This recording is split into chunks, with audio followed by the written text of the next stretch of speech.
which we have here, the starting point with a cut up tennis ball, and I'll walk back down and stand right next to the takeoff area. And once he's ready, he'll give me the single. And then once he goes, I'll start giving the verbal command, and he'll come through and actually complete the jump. Okay. Okay, you ready? Here, here, here, here, here, here, here, here, here, here, here, go. Job. Here, here, here, here, here, here, here, here, here, go. Good. Here, here, here, here, here, here, here, go. Out. Here's a brief recap of some key points to remember. Before the athlete starts jumping, check the pit area to make sure it's clear of any obstacles.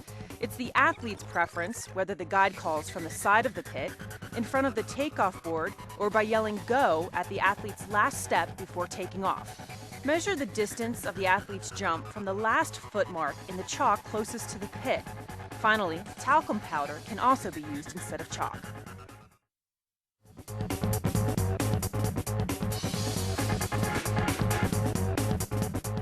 Tim, we're coming up on a street. We'll grab my arm. When you're out guide running, what's most important is the safety of the two of us here today. And we're here at a street intersection. And when Tim and I are crossing the street, we're going to go tight. We're still going to hold the tether, but Tim's going to grab my arm, and I'll say, just grab it. And we'll stay tight. We'll cross the street. We'll know there's no cars coming, and we'll take off. Tim, there's no curb here. There's a clear curb cut. We'll take off and go. No cars.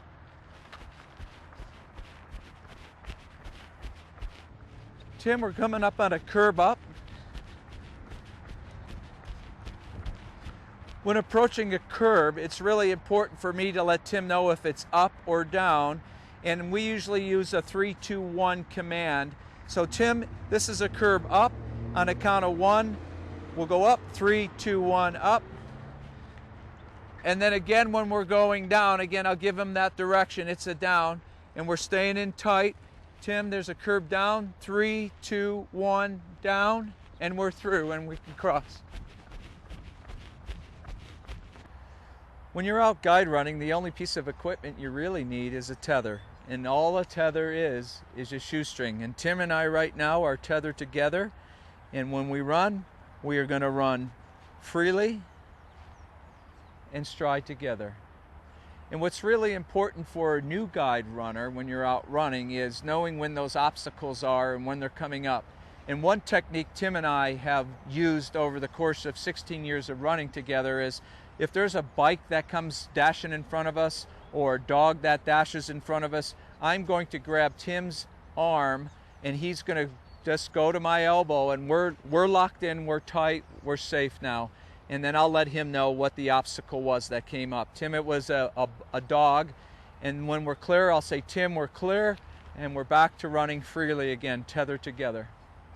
For a beginner guide runner, one technique to start off is start off without using the tether and just run together with Tim using my elbow. So we won't even use the tether when we're out running. Tim, you could let go now, and we'll run with his elbow, his hand on my elbow, and we can run freely like that. And as we become a little more experienced, or you become more experienced with your runner, we can have the tether in tight and still run freely. And then as we become more comfortable and experienced, and as you do, you can run with the tether much looser and much freer for greater free movement when you're running. 50 feet, we have 2 trees. We'll go in tight till we clear the trees.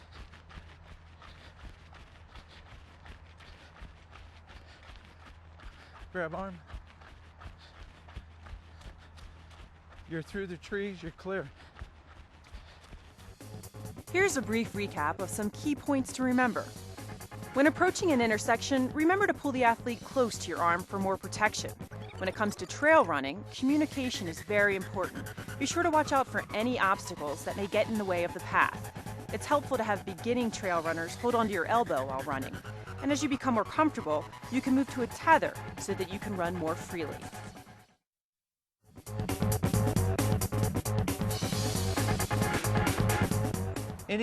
Any runner really could become a guide runner, and the guide runner really is dependent on the needs of the athlete who is blind or visually impaired.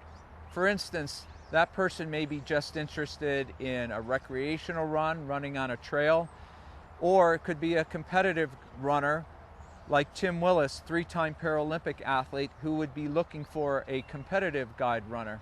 So the guide runner really is dependent upon the needs of the athlete who is blind and visually impaired. When a blind or visually impaired athlete is looking for a guide runner, there's several places they can look to find somebody to run with on a regular basis.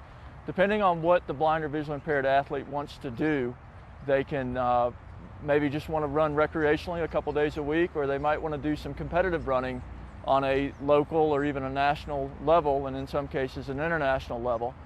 So it depends on what your needs are as a blind or visually impaired athlete. If you're just looking to do some recreational running, what you can do is call a local running club or a local running store, local fitness center, and put out the word that you're looking for people to run with. And then if you need something more competitive to get better workouts and so forth, what you would do is possibly contact a running club for their competitive team, or a high school or college cross-country or track program looking for people that are more competitive that could keep up with you. For more information on guide running or becoming a guide runner, contact U.S. Paralympics at 719-866-2030 or go to our website at usparalympics.org.